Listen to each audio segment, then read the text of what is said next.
है तो वो आपका नाते रिश्ते परिवार वाले नहीं है, समाज वाले नहीं है, मोहल्ले वाले नहीं है, राष्ट्र नहीं है, विश्व नहीं है, कोई भी नहीं है, खुद ही है। उद्धरेदात्मनात्मानं आत्मानं अवसादयेत् बोलते, अपना आत्मा का उद्धार खुद ही करना है। अर्थात मन ऐसा एक तत्व है जो कि प्रभु और भक्त या इंसान और भगवान के बीच में दरार डालने वाला, फासला लाने वाला तत्व है। Gurudev Swami Shivananda mind it mystic and control में पहले ही माइंड को डिफाइन करके बताते, what is mind, that which stand between man and God is mind.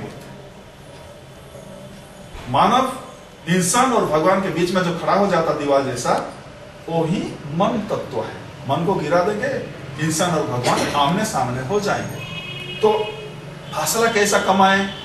Guru Maharaj इसी के बारे में बताते हैं कि देखो, आज इसी उम्र तक सुख का खोज करके जो जो दौड़ कर चुके हैं, उसी से आपको जो पता चल चुका है, और कुछ वासनाएं पूरा होगा तो मुझे सुख मिल जाएगा बोल के कुछ हद तक आप पूरा भी कर चुके हैं। वस्तु का ढेर तो हो गया, घर में बड़े बड़े भवन भी छोटा पड़ जाता है, फिर भी आपको सुख नहीं मिला। तो आज सोने से पहले एक काम करो, अभी आपका क्या क्या इरादा बाकी है, एक लिस्ट बना दो। सोने से पहले लिस्ट जितना बड़ा है, फासला उतना बड़ा है भगवान और इंसान के बीच में। लिस्ट जितना घटता जाएगा, जिस दिन जीरो में पहुंच जाएंगे, घर बैठे प्रभु दर्शन होगा, आपको दिव्य जीवन में शामिल होना नहीं पड़ेगा, मुंडवाना नहीं पड़ेगा, गेरुआ पहनना नहीं पड़ेगा, स्थान बदलाना नहीं पड़ेगा। जिस हाल में, जिस देश में, जिस वेश में रहो, राधा रमण राधा रमण राधा रमण कहो। जिस संग में, जिस ढंग में, जिस रंग में रहो, जिस योग में, जिस भोग में, जिस रोग में रहो। दिव्य जीवन जियो, दिव्य जीवन जियो, दिव्य जीवन जियो। ऐसा जीवन ही दिव्य जीवन है।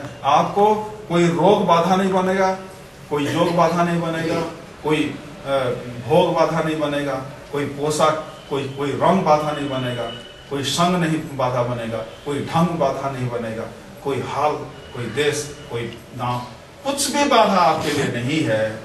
अगर प्रभु स्मरण को अपना लिया तो कहीं भी आप दिव्य जीवन जी सकते हैं।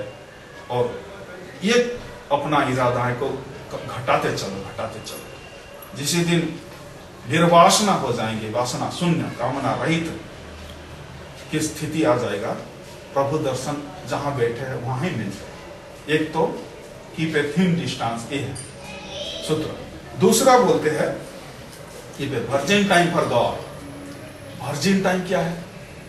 वो अपने गुरु जो बताते हैं, ब्रह्म मुहूर्त वर्जिन टाइम क्यों बता रहे हैं? आज टेक्नोलॉजी का इतना विकास होने के साथ साथ वाटर पोल्यूशन, एयर पोल्यूशन, दिमागी पोल्यूशन, सारे पोल्यूशन हो चुका है। लेकिन अल्ट्रा मॉडर्न टेक्नोलॉजी में भरपूर अल्ट्रा मॉडर्न सिटी में भी एक मुहूर्त का पोल्यूशन नहीं हुआ अभी, वो ब्रह्म मुहूर्त है। अभी भी नहीं हुआ है। आप 4 बजे उठ जाएंगे तो पूरा सिटी सोते रहते हैं। कोई बाजार जाने का सवाल मन में नहीं है, मन खाली है। कोई मित्र को मिलने के सवाल नहीं है, कोई मित्र मिलने आने का सवाल नहीं है, कोई मित्र का फोन आने का सवाल नहीं कि फोन करने का सवाल नहीं है।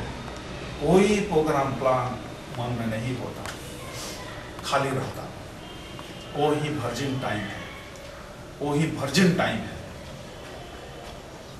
तो वो टाइम में अगर उठ गए, दुनिया का कोने कोने अभी भी संत पैगंबर जो भी साधु योगी पुरुष है, ब्रह्म मुहूर्त में उठ जाते। सर्वे भवन्तु सुखिनः, सर्वे सन्तु निरामया, सर्वे भद्राणि पश्यन्तु मा कश्चित् दुःख भाग् भवेत्। ये पॉजिटिव वाइब्रेशन चारों तरफ से छोड़ते रहते और वायुमंडल में, वातावरण में ये वाइब्रेशन हमको मिल जाता। और कितने भी कीमती अच्छे कंपनी का ट्रांजिस्टर आपके साथ हो और एक समय में भजन की प्रोग्राम नजदीक रेडियो स्टेशन में परोसा जा रहा है, अगर ये मेरा खरीदा हुआ साधन मान के आप जब भी मर्जी उठ के अगर वो प्रोग्राम सुनना चाहें तो अपना सर से उठ के उसी प्रोग्राम का स्वाद नहीं ले सकते अगर उसी समय में नहीं उठा और ट्यून नहीं किया स्टेशन के साथ तो अपना साधन हो।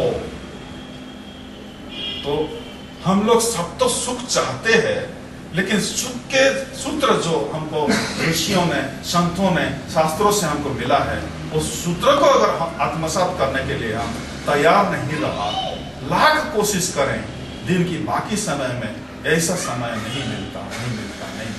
और उसी समय का इंपोर्टेंस देखिए। आप नदी पार कर रहे हैं नाव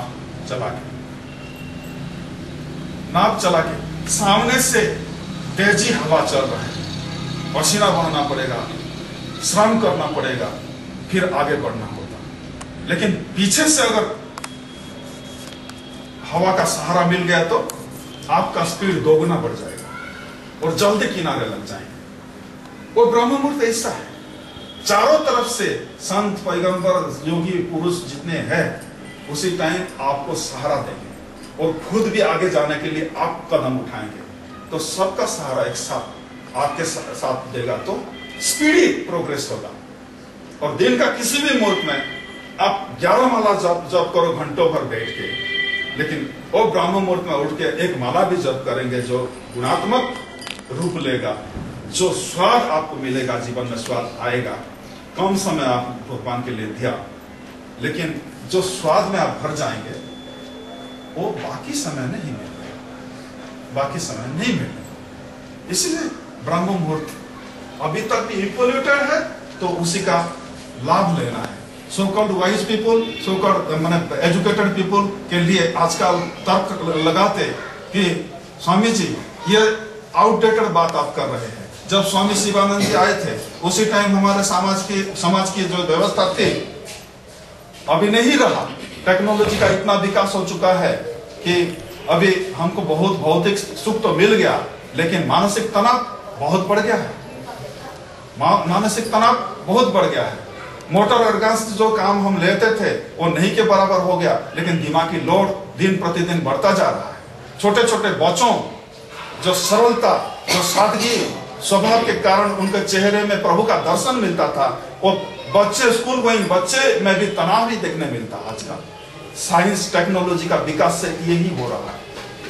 और ऐसा समाज को हम आज एजुकेटेड समाज, एडवांस समाज, प्रगति कर रहे हैं हमारा समाज बोलते हैं। जिसे मोहल्ले में एक भी हॉस्पिटल नहीं था, उसमें अलग अलग प्रकार के 4 प्रकार के हॉस्पिटल बैठ गया, तो हमारा मोहल्ले का प्रोग्रेस हो गया बोलते। अरे हॉस्पिटल होता तो मरीज के लिए होता ना, मरीज संख्या बढ़ रही बोल के हॉस्पिटल इतना ज्यादा संख्या में आ रहा है, जरूरी हो रहा है।